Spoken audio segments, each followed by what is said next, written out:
내 심령으로 섬기는 하나님이 나의 주인이 계십니다.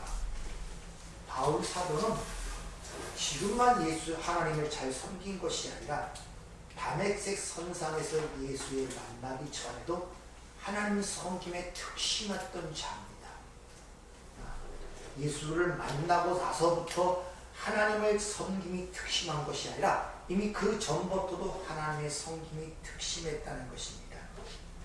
그러나 다메섹 선상에서 주님을 만난 이후부터 그 전에 자신의 하나님의 섬김은 잘못된 섬김의 땅을 깨달았다는 거예요. 그래서 올바른 섬김이라는 것은 그 아들의 복음 안에서 섬기는, 심령으로 섬기는 섬김이 진정한 올바른 하나님의 섬김을 알기 때문에 그것을 지금 강조하여 이야기를 하고 있는 것입니다. 그래서 10계명의 1계명, 2계명들이 너희는 나를 다른 신으로 섬기지 말라는 것이 제1계명입니다. 자칫 잘못하면 하나님을 섬긴다는 그 열심 자체가 자기의 섬김, 하나님의 은혜를 모르고 자기의 의를 섬기는 잘못된 섬김으로, 그런 섬김은 열심을 내면 낼수록 오히려 하나님께 복종치 아니하는 결과를 낳게 된다는 거예요. 그런데 그런 올바른 섬김은 하나님의 복음을 올바르고 이해하고 깨달아질 때만이 되는 것인데, 모든 사람이 그렇게 되는 것이 아니기 때문에 그걸 신령한 은사, 하나님이 주시는 영적 선물이라고 지금 표현하고 있다는 것입니다. 이와 같이 한 공간과 역사 속에서 하나님을 섬겼지만 예수를 만난 이전과 만난 후의 삶이 다른 차원의 삶, 즉 다른 차원의 하나님의 섬김이었음을 우리가 알아야 됩니다. 주님께서 이런 말씀을 하시죠. 새 포도주는 새 부대에 담아야 한다는 것입니다. 여러분이 새 부대가 돼야 돼요. 다시 말하면 여러분이 세계관이 바뀌어야 한다는 것입니다. 거기 안에 살 때는 절대 바뀔 수가 없어요. 거기서 나와야 그것이 보입니다. 세상의 속담도 훈수가 백단이라고 그러죠. 옆에서 보면 잘 보여요. 왜 그런 속담이 생겼겠습니까? 여러분의 삶을 잘 못 보는 이유는 여러분이 그 안에 있기 때문에 그래요. 거기서 나와야 된단 말이에요. 그럼 나와야 된다는 말이 뭡니까? 우리나라가 잘 보이기 위해서 미국으로 가란 말입니까? 아니, 세상은 어디로 가든지 똑같은 세상입니다. 나와야 된다는 것은 여러분이 보는 시각을 바꿔야 돼요. 그래서 한문에도 볼 견자가 있고 볼 관자가 있단 말입니다. 그래서 패러다임이 바뀌어야 된다는 말입니다. 언젠가 여러분에게 내가 말씀을 드린 것처럼 벤자민 버튼 시계는 거꾸로 간다 라는 거라든지, 아니면 매트릭스라든지 토탈 리콜이라든지 이런 영화들을 제가 보면서 참 이 사람들은 예수를 믿지 않고 신앙이 있는지 없는지는 모르지만 그들이 보는 시각이 새로운 차원으로 이 세상을 보는구나, 이걸 통해서 참 그 사람들은 나름대로 참 천지에 속하다 이런 감탄을 한 적이 있습니다. 거기서 뭐 새로운 시각으로 세상을 본단 말이야. 여러분이 눈에 보니 이 세상이야, 또 다른 세상이 이 속에 있음을 여러분 아셔야 된단 말이야. 그게 안 보이니 이 보이는 세상이 유일한 세상인 줄 알고 거기서 발부둥을 치는 거예요. 이리 가도 마찬가지고 저리 가도 마찬가지란 말입니다. 거기서 나와야 된다는 걸 우리에게 가르쳐주고 있는 것입니다. 그래서 주님께서 요한복음 4장에도 그런 하나님의 올바른 섬김을 영과 진리로 예배하는 자를 하나님께서 찾으신다고까지 이야기하는 것입니다. 쉽지가 않은 일이란 말이에요. 영과 진리. 그럼 왜? 이 보이는 세상에 보는 세상의 세계관과 이 세상이 생각하는 가치관으로 그런 걸 볼 때는 절대 거기서 빠져나올 수가 없다는 것입니다. 여러분, 현실이라는 게 진짜입니까? 영화 같은 데는 그런 것들을 가상적으로 보여주고 있죠. 특히 이 매트리스 같은 것은 사람들이 일상생활을 살아가는데 알고 보니 이건 기계가 만든 세상 속에서 그게 진짜 처음 체험하고 경험하고 살아가는 거예요. 요새 나온 아바타, 무렉이라는 아바타도 바로 그런 영성 속에서 나온 거예요. 거기서 아바타가 뭡니까? 자기 자신의 형상이란 말입니다. 근데 거기서 느끼고 경험하고 체험하는 게 똑같아요.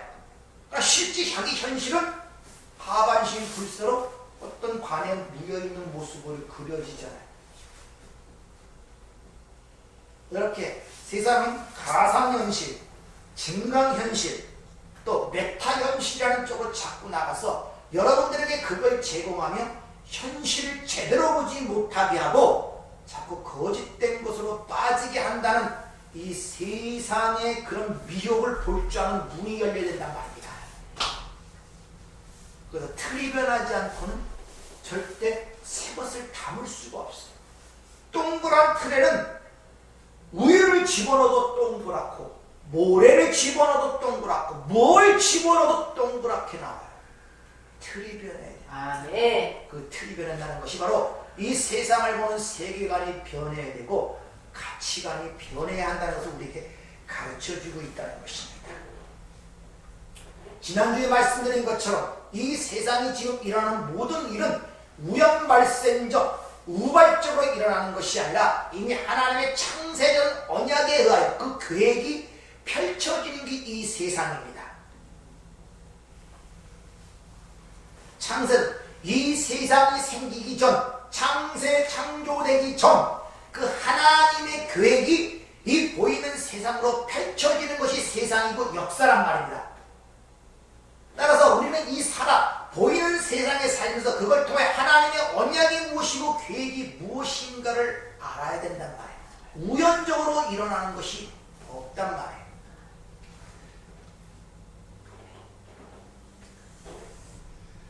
따라서 여러분이 모든 것들을 볼 때 바로 그 하나님의 구속사적인 시각으로 하나님의 언약이 여러분 삶 속에 어떻게 성취되는 그 관점으로 여러분의 삶을 보아야 된다는 것입니다. 네.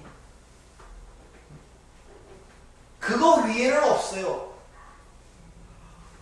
그래서 지난주에 하나님의 역사 속에서 그 구원의 메커니즘, 구원의 방식이 어떻게 펼쳐지는가를 창세기 3장의 이야기를 통하여 또 약복강가의 야곱의 이야기를 통하여 이스라엘 백성들이 요단을 건너 가나안 땅에 입성하는 모습을 통하여 또 에스겔 선지자에서 저주받은 그 하나님의 백성들을 동쪽으로 보내고 그 하나님의 영광이 떠나 그들이 다시 회복하여 돌아오는 모습으로 여러분들에게 설명을 드렸습니다. 다 같은 이야기란 말입니다. 그게 여러분의 인생의 이야기예요. 또 여러분 인생 자체를 그냥 생로병사, 희노애락이라는 그런 관점으로 지금 보고 계십니까? 그거는 여러분이 나무를 보되 숲을 보지 못하는 어리석음을 갖게 되는 것입니다. 하나님의 구속사 속에서 모든 걸 바라봐야 되고 여러분의 인생을 바라봐야 된다는 거예요. 근데 그 숲을 보지 못하고 그저 오늘이라는 현실, 그것만 보는 것이 나무를 보는 거예요. 그러니까 여러분의 삶이 어디로 가야 될지, 어디에 시내가 있는지, 어느 쪽에 쉴 곳이 있는지 보지를 못하는 거예요. 자신의 삶만 보고 있다는 말입니다. 그것이 우리의 고통이라는 것을 여러분이 아셔야 됩니다. 그럼 오늘은 신약에서 그 구원의 메커니즘, 구원의 방식을 좀 더 실제적으로 그 하나님이 육신을 갖고 이 땅에 오셔갖고 그것을 우리에게 설명하는 내용들이 신약 전체의 이야기란 말입니다. 그것을 마태복음 6장 26절부터 30절까지의 말씀을 한번 잘 들어보세요. 그 구원을 얘기를 하고 있는데 어떻게 말씀하십니까? 그들이 먹을 때 예수께서 떡을 가지사 축복하시고 떼어 제자들에게 주시며 이르시되 받아서 먹으라 이것은 내 몸이니라 하시고 또 잔을 가지사 감사 기도하시고 그들에게 주시며 이르시되 너희가 다 이것을 마시라 이것은 죄 사함을 얻게 하려고 많은 사람을 위하여 흘리는 바 나의 피 곧 언약의 피니라. 그러나 너희에게 이르노니 내가 포도나무에서 난 것을 이제부터 내 아버지의 나라에서 새 것으로 너희와 함께 마시는 날까지 마시지 아니하리라 하시니라. 이에 그들이 찬미하고 감람산으로 나아가니라. 자, 창세기 3장에 그를 에덴 동산에서 쫓아내시고 그걸 스스로 접근치 못하도록 화염강과 그룹들을 주시는데 어떻게 그들이 다시 에덴 동산으로 회개하여 생명나무의 열매를 맺고 영생하는가를 지금 다른 방식으로 실제적으로 보여주시는데 십자가의 사건을 두고서 자신의 죽음을 앞두고 그것이 무엇을 의미하는가를 좀 설명하십니다. 그들에게 떡과 포도를 주시면서 그것이 내 살과 피라고 얘기를 합니다. 근데 그 십자가의 죽음의 사건을 얘기하는 거예요. 근데 그것은 창세자는 언약을 이루기 위한 것이라는 것입니다.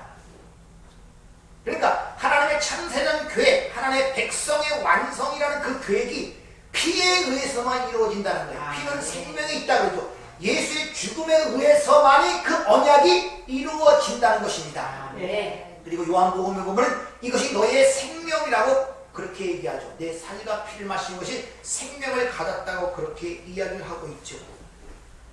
그러니까 창세기 3장의 그 생명나무가 바로 예수님이며 또 그 생명나무의 실과가 바로 예수님 자신이라고 지금 말씀하고 있는 거예요.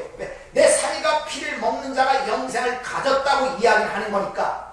그리고 우리가 가서 그 생명나무의 실과를 먹은 것이 아니라 그 생명나무신 예수가 우리를 찾아와 자신을 주는 모습으로 지금 성만찬을 통해서 지금 설명하고 있단 말입니다. 그것을 설명하시기 위해서 그걸 말씀하신 후에 마지막 건 감람산으로 갔다 이렇게 이야기를 하죠. 감람산. 감람산이 어디냐면 에스겔서 11장 38처럼 하나님의 패역함으로 말미암아 그들을 동쪽 바벨론 포로로 보내시죠. 그래서 하나님이 그들과 함께 그쪽으로 가서 내가 그들의 성소가 되리라. 바로 그 곳 여호와의 영광이 그 백성을 따라간 그곳이 바로 감람산이란 말입니다. 그러니까 에덴 동산의 선악과를 먹고 동쪽으로 쫓겨난 저주받은 인간들이 어떻게 생명나무의 실과를 먹고 살아나 하나님의 백성이 되는가를 좀 더 실제적으로 이 성만찬 이야기를 통해 가르치시고 그 일을 그림으로 눈으로 보여주기 위하여 에스겔 선자의 예언하는 그 산으로 주님이 지금 친히 가시는 모습으로 우리에게 설명을 하고 계시단 말입니다. 그러니까 그 생명나무가 그 백성들의 저주받은 곳으로 찾아가 저주받은 나무가 되어 당신의 백성을 살려내는 모습이 여기서 지금 그려지고 있는 거예요.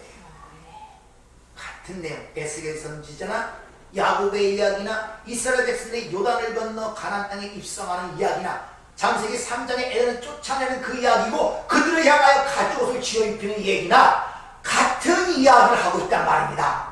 예수 그리스도로 말미암아 구원에 대한 이야기란 말입니다. 그런 이야기가 아니라. 자, 여러분 십자가 하는데 왜 예수님이 단두대도 아니고 화형을 당한 것도 아니고 꼭 십자가에 달려 죽으셔야만 했냐는 것이죠. 왜 십자가? 사실 이 십자가는 스타로스라는 이 헬라어는 우리가 생각하는 열십자 모양의 십자가를 얘기하는 것이 아니라 그냥 나무, 기둥이라는 의미예요. 나무, 기둥. 근데 그런 어떤 상징적 의미를 표현하기 위하여 이 가톨릭 중세 시대에 그 열십자 모양으로 그게 자꾸 상징적으로 보여주는 거예요. 그래서 그걸 주술적으로 많이 사용하죠. 그래서 대면은 마귀가 도망가고 그래서 그 맨날 이거 찍지 않습니까, 이거? 그런 거 아니란 말이죠. 타로스 기둥이나 나무라는 의미를 갖고 있는 거예요. 근데 그 나무가 왜 의미를 갖느냐? 신명기 21장 23절을 보면 나무에 달린 자마다 하나님께 저주를 받은 자다라는 그 말씀이 있단 말입니다. 그러니까 예수가 십자가에 달렸단 말은 저주를 받아 죽었단 말이에요. 누구의 저주? 바로 하나님의 백성들의 저주. 선악과를 먹고 하나님처럼이라는 그 저주 속으로 들어간 그들을 위하여 예수가 죽었다는 의미를 함축하여 십자가에 달렸다. 십자가의 죽음을 그렇게 강조하는 것입니다.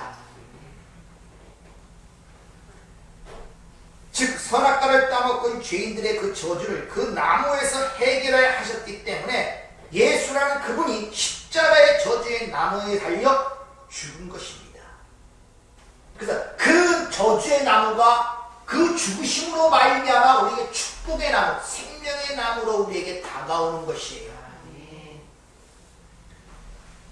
바로 그래서 그 복음의 핵심의 내용을 예수 그리스도와 그의 십자가라고 성경은 이야기하기 때문에 사도 바울이 내가 예수 그리스도의 십자가에 못 박힌 것 외에는 아무것도 알지 않을 작정했다고 고린도 2장 2절을 얘기하고 갈라디아 6장 14절 뭐랬습니까? 내가 예수의 십자가에 자랑할 것이 아무것도 없다고 단호하게 얘기하는 이유가 바로 거기 있단 말입니다. 네, 창세전 언약은 언약의 피로만 완성이 되는 것이기 때문에 이같이 예수님께서 그 저주의 나무에 매달려 그 생명나무로 가는 길에 두루 막고 있던 화염금에 불타면서 바로 내가 목이 마르다 이런 것이고 그 막는 길 속에 하나님이여 나를 어찌 버리시나이까 하는 그 외통 속에서 우리의 모든 저주가 거기서 해결된 것입니다. 그 길이 열린 거예요. 그래서 히브리서에 보였으니까 그 육체가 찢어짐으로 말미암아 그래서 예수가 죽을 때 지성소로 들어가는 막던 휘장이 위로부터 아래로 찢었다고 마태복음은 기록하고 있는 것입니다. 그런 것들을 교리적으로 우리에게 어떻게 설명하는가 갈라디아 3장 10절부터 13절까지 내용을 보면 이렇게 설명을 합니다.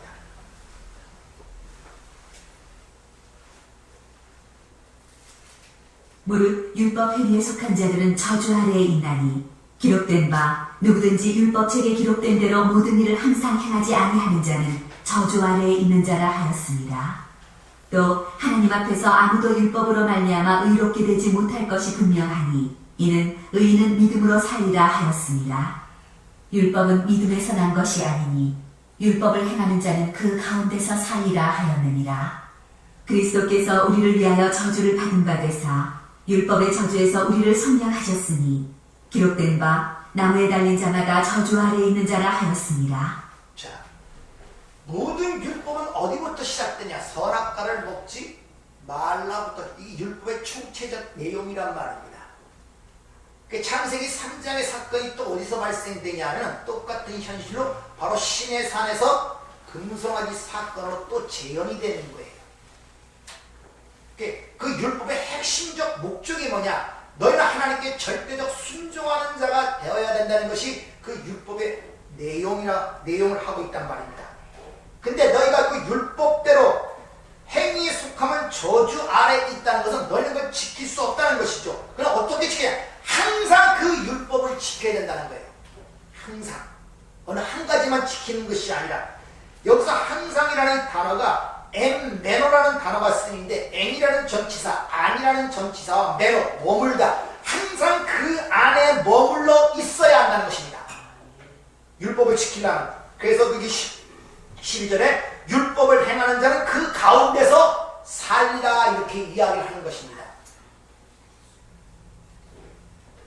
항상 머물러 그 율법 안에 머물러 있어야 된다는 것은 율법이 내 밖에 내가 있어 내게 그걸 지키를 요구하는 대상으로 그 율법이 내 밖에 있으면 안 된단 말이에요. 아시겠습니까? 율법이 하나님께서 그래서 시내산에서 그들이 지켜야 할 계명을 적어 두 돌판을 주는 동시에 내 밖에 대상으로 너는 이런 걸 지켜주는 동시에 심판이 일어나고 돌판이 깨지는 모습으로 시내산의 모습이 그려지는 것입니다. 율법이 내 밖에 대상으로 내가 지켜야 할 것. 그러니까 내 밖에 그 율법이 있다면 항상 그 율법은 나에게 행위를 요구하게 돼 있어요. 네 삶 전체가 그걸 지켜야 된다는 것입니다. 어느 한 것 전체를 다. 그런데 인간은 절대 그걸 지킬 수가 없죠. 99가지를 지키다가 하나만 어겨도 전체를 어긴 것이 된다고 야고보 2장 10절은 우리에게 일러주고 있단 말입니다. 자, 그러면 율법의 요구를 어떻게 지켜야 되느냐? 그 요구를 어떻게 되느냐? 이런 질문이 나죠. 인간의 힘을 하죠.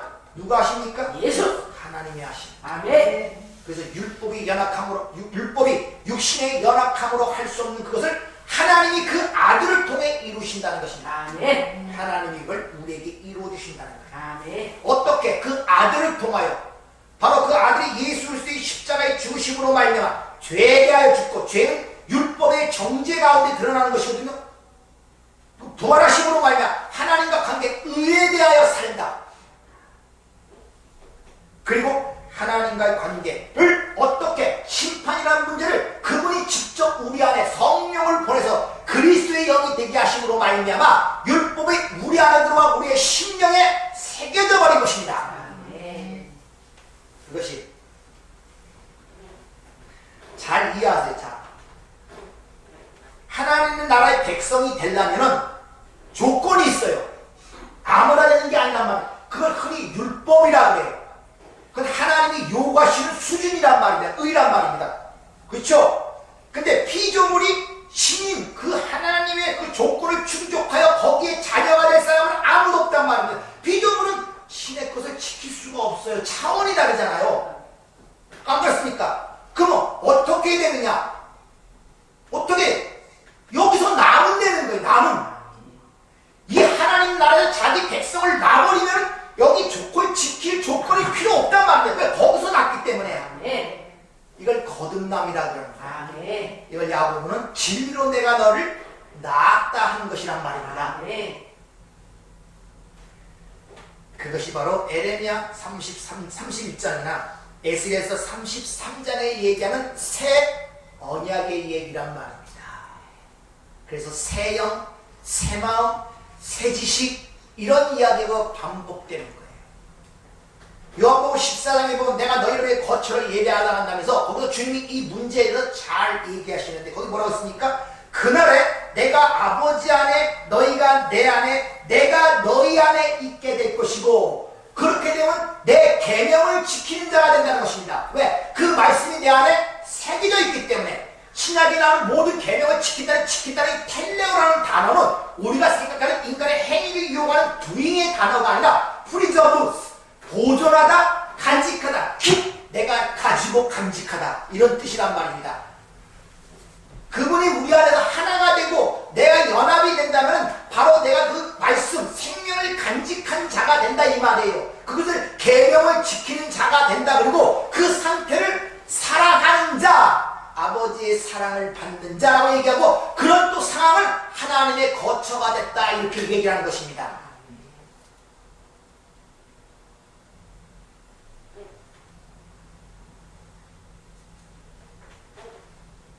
바로 예수 그리스도와 연합을 얘기하는 거예요.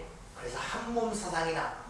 신랑과 신부가 연합, 혼인이 된단 말입니다. 그 주님이 그걸 가르치기 위하여 바로 요한복음 14장 다음 장에 그 유명한 포도나무와 가지의 비유가 나오죠. 가지가 어떤 스스로 행함을 통하여 열매를 맺는 것이 아니라 포도나무에 붙어있으면 절로 열매를 맺는다고 주님이 그렇게 말씀하고 있단 말입니다. 항상 강조하듯이 여러분의 예수가 내 밖에 섬김의 대상으로 내 밖에 있으면 여러분은 심판의 주를 섬기는 거예요. 멸망당한단 말이에요. 한 몸이 되어야 되는데 빵가루 몸 아닙니까? 내 밖에 있으면. 근데 모든 그리스도인들이 대부분의 그리스도인들이 2000년 전 그 예수 중에 그 예수가 내 밖에 대상이라니까요. 인간의 본향이 그래요. 그러니까 주님께서 아시고 나를 다른 신으로 섬기지 마는데 제발 형상으로 섬기지 마. 네 밖에 어떤 대상을 만들어 놓고 섬기지 마. 그렇게 성경이 얘기하는 거예요. 근데 인간은 끊임없이 어떤 대상을 만들어 놓기를 좋아합니다. 뭘 만들어 놓고 섬기기를 그렇게 좋아해요. 뭘 만들어 놓고. 눈에 안 보이는 건 못 믿겠습니까?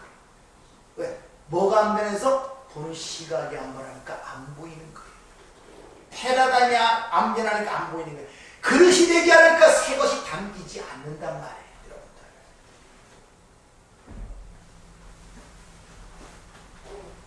그 여러분의 결혼 생활을 통하여 구원을 가르친다고 말씀했죠. 남자와 여자가 한 몸이 되면 뭐가 나옵니까? 생명이 탄생되잖아요. 생명이. 그걸 많은 사람들이 지금 삶 속에 살아가고 있으면서 그게 뭔 줄 모르고 그냥 그것이 삶인 줄 알고 그것이 진짜인 줄 알고 살아가고 있단 말입니다. 그 내용 안에 담겨있는 내용을 모르고. 바로 여러분들의 결혼 생활을 통하여 그걸 가르치는 거예요. 근데 문제는 뭐냐? 이렇게 한 몸이 되려면 한 사람이 죽어야 돼요. 한쪽이 포기를 해야 된다. 그래야 한 몸이 되죠. 그래서 주님이 나를 따르는 자는 자기를 부인하고 자기 십자가를 지고 나를 따르라고 이야기를 하고 있는 것입니다. 근데 이놈은 선악과를 따먹으니까 절대 불가능하단 말입니다. 그래서 여러분의 결혼 생활이 한 몸이 되지 못하는 거예요. 절대 내가 죽지 못해요. 서로 남을 죽이려고 그러지. 그러니까 미움과 다툼과 시기와 증오가 거기서 발생이 되는 거예요. 내가 죽지 않아. 한 몸이 되려면 한 사람이 죽어야 되는데 이게 안 된단 말입니다. 그리고 그런 인간들 속에 나타난 한 몸이 되어 나타난 생명도 끝까지 가지 못하고 또 죽는 거예요. 그 일을 반복하여 보여주고 이것이 이 역사의 반복되는 모습을 통해 하나님이 가르치는 교훈이란 말입니다. 그래서 생로병사라는 것입니다. 그런데 우리의 참된 신랑은 먼저 우리를 위해 죽으셨단 말입니다. 먼저 죽으셨. 우리가 죄인 되었을 때, 심지어 원수 되었을 때 자신의 신분을 끌어안고 자신이 먼저 죽고 그와 함께 다시 살아난 것이 복음이란 말입니다. 그래서 한 몸이 되는 거예요. 이것이 바로 바로 그 안에 계명을 지키는 자가 됐고 그 계명이 하나가 되어버렸으니까 그가 바로 하나님을 사랑한 자고 사랑을 받는 자고 그런 연합을 한 몸 또는 하나님의 처소 거처라고 성경은 그렇게 우리에게 일러주고 있다는 것입니다. 즉 예수의 시체, 즉 육체가 찢어짐으로 생명나무에 가는 길을 열었을 뿐만 아니라 그 생명나무의 실과가 되어 우리를 살리신 거란 말입니다. 그래서 예수님의 탄생 기사에 말 구유통, 말 먹이통 위에 짐승의 먹이통 위에 그 생명의 음식, 양식으로 오는 모습이 기록되어 있는 거예요. 괜히 말 구유에 예수님이 태어나셨습니까? 그런 걸 인간적으로 봐갖고서 예수님은 낮은 데 찬성해서 낮은 사람을 구하러 오셨어? 그럼 높은 사람은 구원 못 받습니까? 그런 의미가 아니란 말입니다. 하나님이 영이 있다는 그래서 짐승 같은 우리를 살리기 위하여 자신의 몸을 양식으로 주기 위하여 짐승의 먹이통 위에 자신을 온 것이 성육신이고 십자가의 사건이란 말입니다. 탄생부터 그걸 그려내고 있단 말입니다.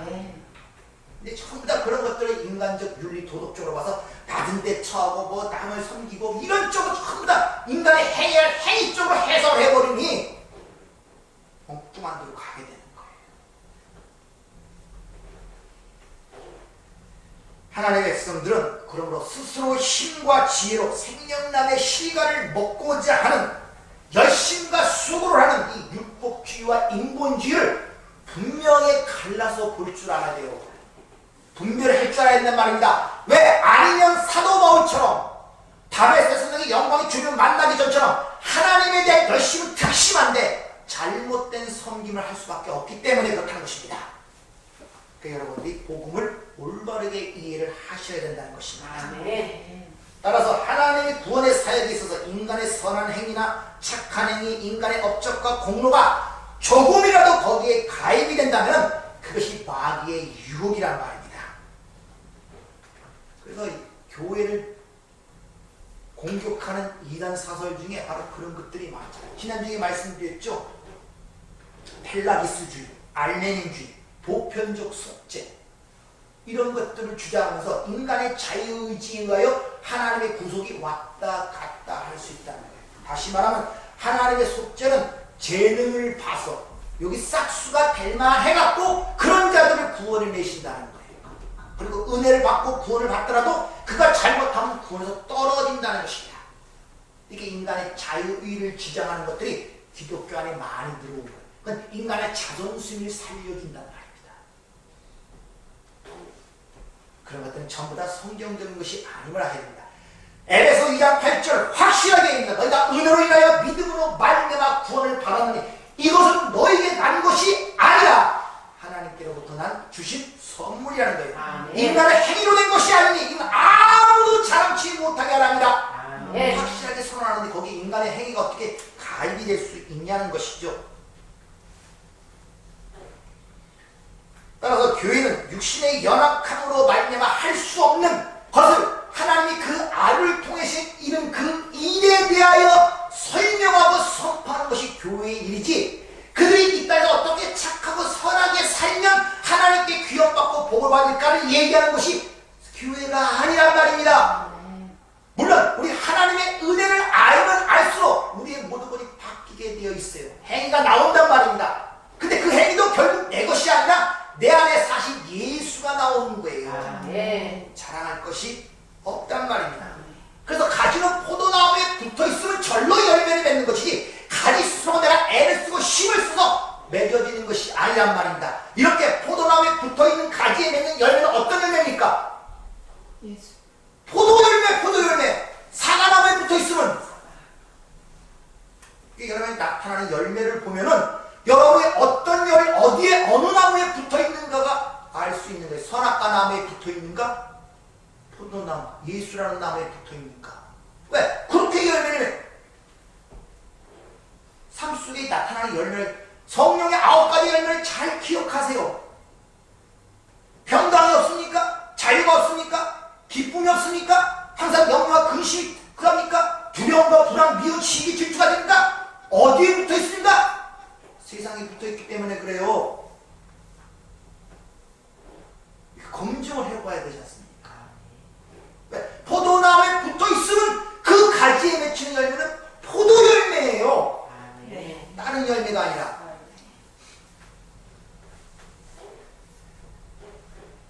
이렇게 하나님의 은혜를 얘기하고 구원에서 인간의 무능력화가 불가능을 얘기하면 이런 질문이 있을 수가 있습니다. 왜 성경에도 얘기가 있습니까? 일곱 계시록, 즉 요한계시록의 일곱 교회는 이기는 자에게 내가 만나를 주고 이기는 자에게 힘들을 주고 이기는 자에게 뭘 주고 마치 인간의 행함을 권면하고 독려하는 내용들이 성경에 들어 있어요. 그런 내용을 갖고 아니 목사님 이런 말도 있지 않습니까? 성경에 보면 그 얘기만 보면 안 되는 거예요. 오늘 15장 57절 우리가 주 예수 그리스도로 말미암아 우리에게 승리를 주시는 하나님께 감사합니다. 이김을 누가 주신다고요? 하나님이 주신다는 거예요. 하나님이 그걸 믿는 것이 이김이라고 얘기를 하고 있단 말입니다. 즉 인간이 노력해서 이기는 것은 이기는 것이 아니란 말이에요. 잘 깨닫고 생각하세요. 자, 내가 저 사람을 변화시키기 위해서 하기 싫은 거 억지로 해주고 참고 기다려주고 하고 막 그렇게 이기는 게 아니란 말입니다. 이기면 누가 주신다고요? 하나님이 주신다. 따라서 하나님과의 관계가 먼저 설정되고 하나님과 관계가 먼저 내가 화평 평안의 관계가 이루어져야 되지. 그건 아무 상관없이 하나님의 말씀을 율법적 문법적으로 하다가 원수를 사랑을 안 했다고 속에서 치우치는 것을 눌러 가면서야 그거 이기는 거 아니에요. 자기도 죽습니다. 그건 안 된단 말이에요. 그러니까 싸울 때는 싸우세요. 할 말 다 해야 되고. 요한일서 5장 4절을 보면 무릇 하나님께로부터 난 자마다 세상을 이기느니라. 세상을 이기는 승리는 이것이니 우리의 믿음이다. 바로 이김이라는 것은 예수 그리스도의 공로가 아니면 우린 지옥 갈 수밖에 없었습니다. 나를 인정하는 것이고 그 일을 해결하여 하나님이 하신 그 일에 나의 전체를 맡겨버리는 그 믿음, 그 믿음이 세상을 이기는 것입니다. 그래서 바로 이어지는 구절에 뭐라고 했습니까? 예수께서 하나님의 아들이 안을 믿는 자가 아니면 세상을 이길 자가 누구냐? 이렇게 반문하는 모습이 이어서 기록되는 거예요. 하나님이 그 하신 일에 나를 맡기는 거예요. 여러분, 길을 아는 것과 그 길을 직접 가는 것과는 차이가 엄청납니다. 아무리 알아도 체험과 경험, 가보지 않으면 몰라요. 그걸 피상적 신앙이라고 해요.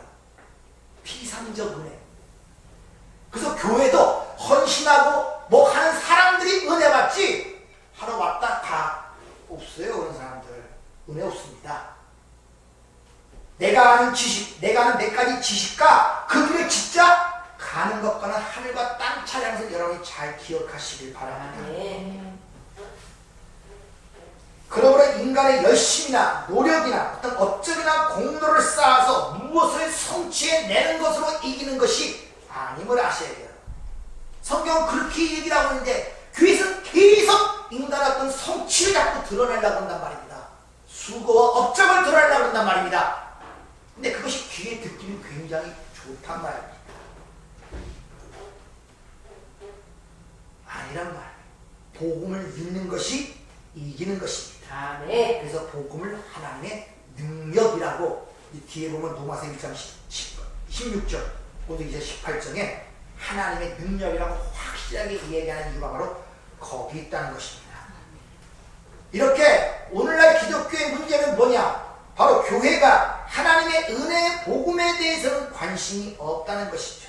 그리고 인간의 가능성에 집착하여 희망을 운운하면서 다가올 미래에 대한 유토피아적인 것을 계속 강조하며 보여주는 이런 번영신학이 기독교 안에 들어와 기독교를 피폐시키고 있단 말이에요. 흔히 번영신학.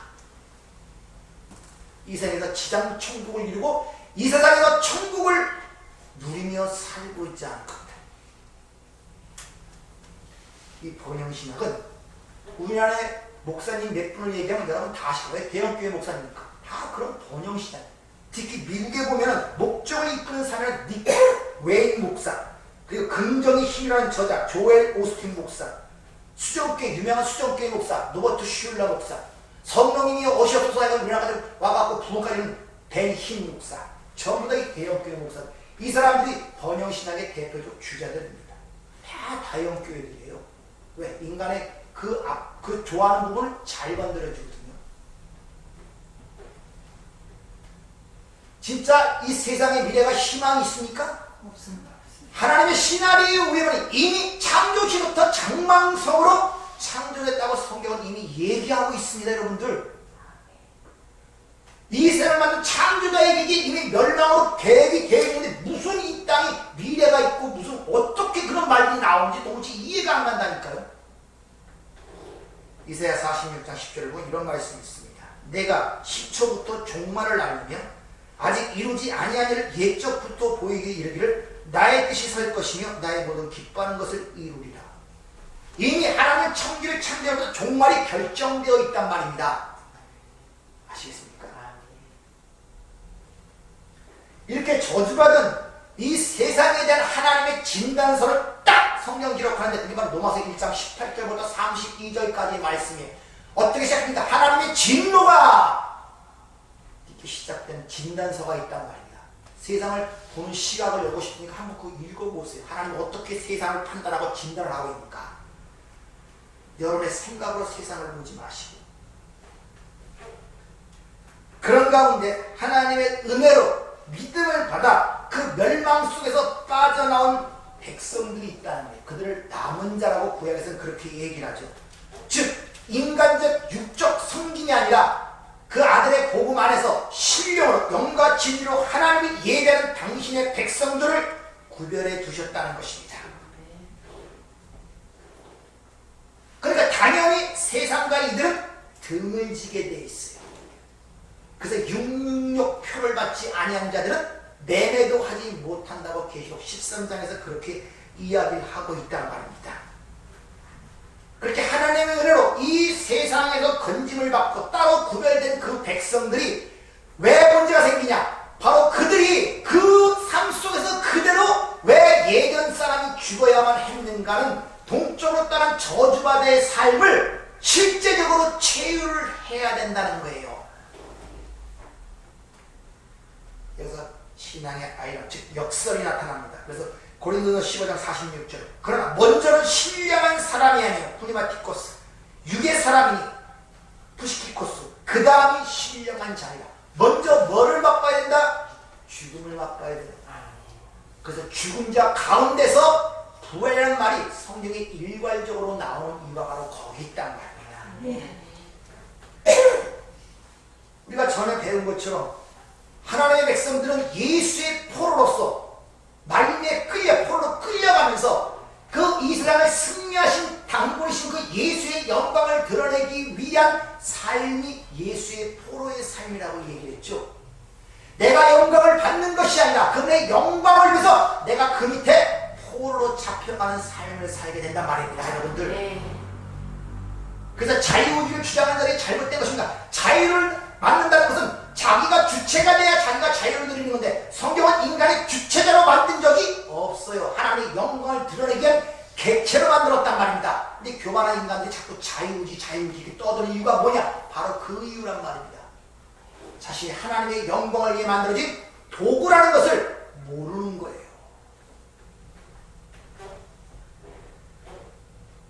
따라서 하나님의 진노 아래 사는 이 세상에서 거기서 구별된 하나님의 백성들은 이 현실의 소망을 두는 것이 아니라 그 나라의 소망을 두고 거기서 굳건히 서서 견뎌내는 삶을 살게 된다는 것입니다. 믿음으로. 그래서 세상을 이기는 믿음이라고 그렇게 이야기를 하는 것입니다. 바로 그들을 통하여 하나님이 영광을 받으시는 거예요. 다시 말하면 영광을 받는다는 게 뭐겠습니까? 하나님과 계획과 평가가 우리를 통해서 드러나는 그 지식줄 알고 있죠? 그렇게 세상을 보란 말입니다. 다시 말하면 내가 어떤 수고와 노력을 통해서 그 열매를 갖고 하나님 받으세요 하는 그런 것들이 아니라 바로 그 자리에서 눈이 열려 그 충시, 다시 말하면 그 당시 오늘 2023년 오늘 4월 23일 이 시점에 여기 있는 그 배역을 충실하게 감당하는 것이 하나님의 영광을 드러내는 일이란 말입니다. 그것이. 근데 그게 뚫리지 않으면 자꾸 다른 배역을 요구하게 되고 다른 데로 가려고 그러잖아요. 그것을 그런 자들에게 감독이 뭐랍니까? 뭐? 엔진에 쏘이잖아요. 엔진한 인생이란 말입니다. 그것이. 그래서 신뢰하면서 누려 여러분의 삶. 그러니까 여러분의 배역이 내가 뭡니까? 내 의무가 뭡니까? 자꾸 그런 것도 생각하면서 기도하는 게 뭔지 아십니까? 어떤 하나님을 위해서 큰 일을 하기 위한 자기 어떤 능력, 힘, 이 나라의 대통령에 대해서, 이 나라의 장관에 대해서 뭐 그런 것이 하나님의 뜻이 뭡니까? 거기에 목줄 두고 하나님의 뜻을 묻는다니까요. 현실에 보이는 그 배역을 잘 감당하지 못하고 이게 얼마나 우매한 짓이에요. 그러니까 왜 삶에 만족이 없는 거예요? 내 배역이 그건지 모르니까 아내에 대해서 최선을 다해야 된단 말입니다. 남편은 남편에 대해서, 자식은 자식에 대해서 최선을 다하는 거예요. 그 배역이 완성됐을 때, 보실 때 하나님이 그 배역을 옮겨주는 것이지 여러분이 계획하고 판단한 그것을 향하여 나가는 것이 하나님의 계획이 아니란 말이에요. 그러니까 자꾸 이상한 거 바라보고 하나님께 기도하고 바라지 말고 현재 내게 주어진 것에 충성을 다하시란 말입니다. 최선을 다하시란 말입니다. 그것이 하나님의 영광을 돌리는 거예요. 하나님께서는 이미 여러분 안에 연합이 되어 들어와 계신 분을 여러분 꼭 기억하시길 바랍니다. 한 몸이 됐단 말이죠. 내가 죽고 내 안에 예수가 살았단 말이에요. 따라서 여러분의 삶 속에 나타나는 모든 것들, 그게 뭐든지, 그게 질병이든지 죽음이든지 고통이든지 행복이든지 아무 상관없이 나와는 뭡니까? 상관이 없는 거예요. 아니 예수가 살았다면서 내 안에 내가 산 것이 아니라. 근데 예수가 죽고 내가 살았으니까 내가 고통스러운 거 힘들어하고 이게 왜 그러나 저거나 고민하는 거 물론 한꺼번에 눈이 열리지는 않습니다. 그러나 점차로 하나님의 말씀과 성령의 인도하심을 따라 눈을 열어 깨닫게 되는 거예요. 항상. 그걸 맡긴다는 의미란 말이에요. 내가 살았으니까 고통받는 거예요. 주님이 살면 아무 상관없어요. 내 것이 아닌데 내가 왜 그 재산을 잃어버려도 상관없고 얻어도 상관없어요. 왜? 내 것이 아닌데 원래 내 것이 아닌데. 근데 그 주님이 살지 않고 내 삶이 사니까 거기서 항상 희노애락이 왔다 갔다 하면서 그 반응이 오야 내 삶이 파괴가 되고 바람에 밀려 요동한 물결 위에 흔들리는 그런 연약한 모습들을 보이는 것입니다. 왜? 내가 살았기 때문에. 그럼 여러분 안에 살아계신 그 예수님께서 풍랑을 한 배를 타고 가는 그 예수께서 풍랑일 때 모른 척 하시겠습니까? 성경신약에 기록도 있잖아요. 요단 동편에서 저 가버나움 쪽 약속의 땅으로 건너가는데 광풍을 만나죠. 예수님 거기에 계셨잖아요. 근데 우리 눈을 보고 주무시고 계신 것 같아.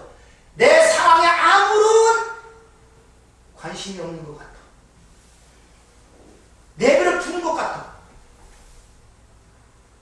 여러분 삶이 지금 그렇지 않습니까? 내 삶이 그냥 내버려 두는 것 같아. 나 고통스럽든지 아닌지 하나는 관심이 없는 것 같아. 아니란 말이에요. 같이 계시단 말이에요. 그 풍랑을 잠지 않게 하시잖아요. 여러분 지키시고 보호하신다. 이것을 몇 주 전에 도피성의 얘기를 통해 말씀드렸잖아요. 이 피해 보복자들부터 방지하기 위하여 하나님이 대단히 사는 도피성 속에 여러분을 집어넣고 여러분을 보호하고 계시다. 보호하고 계시다. 세상이 줄 수 없는 기쁨과 평안을 주신다고 말씀하잖아요. 그분과 연합 연합되어 사는 이 삶을 한번 돌이켜보시고 깊이 한번 생각해보세요. 아멘. 한번 마지막으로 우리 고린도후서 4장 16절부터 18절 말씀을 읽고 마치도록 하겠습니다. 고린도후서 찾아보세요. 고린도서 4장 16절 18절 읽어볼까요? 그러므로 우리가 낙심하지 아니하노니 우리 겉사람은 낡지만 우리 속사람은 날로 새로워지더라. 우리가 잠시 받는 환난이 경한 것이 지극히 크고 영원한 영광에 중한 것을 우리에게 이루게 하니 우리가 주목하는 것은 보이는 것이 아니요 보이지 않는 것이니 보이는 것은 잠깐이요 보이지 않는 것은 영원하다. 겉사람이 낡아진다는 게 낡아 디아푸데로는 이 헬라 단어가 수동태입니다. 파괴되어지다, 파멸시키다. 여러분 겉사람이 지금 수동태 하나님에 의하여 파괴되어 가고 있는 거예요. 아시겠습니까? 왜? 그것도 못 들어오니까. 그래서 불가운데 어두운 부원이라고 제가 말씀을 드렸지 않습니까? 우리 속사람은 반대로 날로 새로워지다가 아나카이노스 위에서 새롭게 갱신시키는 과정이 바로 여러분 삶 속에 지금 같이 있단 말입니다. 자, 그러면서 그 이유를 얘기합니다. 우리가 잠시 받는 환란이라는 단어가 들립시스, 탈곡기를 얘기하는데 알곡과 쭉정이를 갈라내기 위해 탈곡기 막 왕왕 돌리죠. 그걸 얘기하는 거예요. 탈곡기. 그것이 경한 것이 지극히 크고 영원한 영광에 중한 것을 우리에게 이루게 하느니 우리가 주목하는 것은 우리가 현재 능동태입니다. 우리가 눈으로 현재 보고 주목하고 주시하고 관찰하는 것은 보이는 것이 아니요 블레포 시각적으로 보이는 수동태입니다. 너희들에게 어떤 걸 가르치려 시각적으로 보이게 한 것이 아니라 지금 현실에 눈에 보이는 그런 것이 아니라 보이는 것이 아니요 보이지 않는 것이니 즉 시각적으로 보이지 않도록 숨겨놓은 것 미스테리온 그 말이란 말입니다. 그것이니 바로 그것이 뭐라 했습니까? 잠깐이란 말이에요. 것이. 그리고 뭐랍니까? 보이지 않는 것은 영원. 보이는 것은 나타난 것으로 말미암아 된 것이 아니라 11장 3절의 말씀이란 말입니다. 그러니까 지금 여러분이 겉사람이 파괴되어지고 부서지는 것, 동시에 하나님의 것으로 거듭나고 새롭게 되는 것, 그것은 뭘 얘기하느냐? 지금 우리 보이도록 어떤 걸 설명하기 위해서 교보제와 도구로 잠깐 보이도록 보여진 그것이 아니라 그걸 보이도록 한 그것이 보이는 즉 세메니언 표적 이렇게 가리키면 눈으로 보이는 것은 손이란 말입니다. 가리키는 걸 표적이라고 해요. 근데 실제 이 보이는 것이 아니라 이것이 가리키는 그것이 진짜 소망이라 이런 말이란 말입니다. 그러니까 여러분 잠시 눈에 보이는 여러분의 육신이나 빈부, 귀차, 지위, 계급 그런 것에 대해서 너무 민감하지 마세요. 잠시라고 그러잖아요. 근데 이게 쉽지가 않죠. 왜? 들릴수있어요. 탈곡기처럼 털어내는 거니까. 그게 다 내 살과 피가 되어 있던 거 아니에요. 근데 그걸 털어내야 돼요. 아멘. 그 자리에 예수의 살과 피가 채워질 때 아멘. 바로 그 가운데서도 세상이 줄 수 없는 그런 기쁨과 평강이 여러분 삶 속에 드러나기를 축원합니다. 아멘. 은혜롭고 자비로우신 아버지 하나님, 우리가 진리를 통하여 우리가 인식이 될 때 아는 것과 사는 것은 너무나 많은 차이가 있습니다. 하나님, 비록 우리가 귀로는 듣지만 성령께서 우리 안에서 역사하지 아니하면 그것이 내 것으로 소화될 수가 없고 한 귀로 듣고 한 귀로 흘려지는 안타까운 현실이 될 수밖에 없습니다. 부족한 저희들, 연약한 저희들, 오늘 이 자리에 나와 주의 말씀을 듣고 보이지 않는 부분들을 드러내셨사오니 잊지 않는 저희가 되게 하시고 아멘. 놓치지 않는 저희가 되게 하시고 아멘. 찾아 누리는 가운데 우리가 감동과 은혜를 알아 하나님을 찬양하는 삶이 될 수 있도록 저희들을 축복하여 주시옵소서. 아멘. 예수님 이름으로 기도하옵나이다. 아멘.